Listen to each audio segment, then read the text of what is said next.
সুরজ নামেন একজন লোক দুবাই থেকে 50 ভরি স্বর্ণ আনছে। সেই স্বর্ণ নাকি কালকে গ্রামের লোকরা পাহারা দিছে। ঘটনাটা কি সত্য নাকি? যে যে দারোগা বাবু, ঘটনা সত্য। এই যে সুমন দা কালকে রাইতে ওখানে পাহারা দিছে, আর ওই যে সারা রাত সাউন্ড সাপ বিক্রি করছে।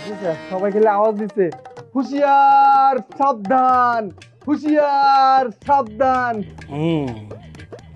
তাহলে সুরজের বাড়িটা কোন দিকে? এই জিগাইতেছি, সুরজের বাড়িটা কোন দিকে? স্যার ওই যে সুজা মোচর দিয়া ডাইনে, পরে বড় বাড়িটাই স্যার। হ্যাঁ, সুরজ ভাইগো বাড়ি। তোমাদের দুজন থেকে একজন আমার সাথে আসো, সরজমিনে বাড়িটা দেখাই দিবা। দাদা, তোমার তো হাতে কোনো কাম নেই, তুমি যাও স্যারের লাগে।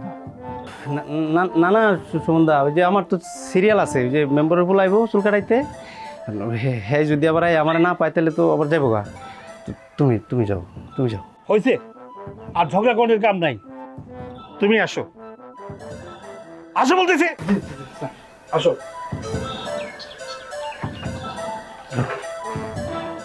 দাদা, দোকানটার দিকে একটু খেয়াল রেখো। হ্যাঁ স্যার আসেন, আসেন স্যার, আসেন।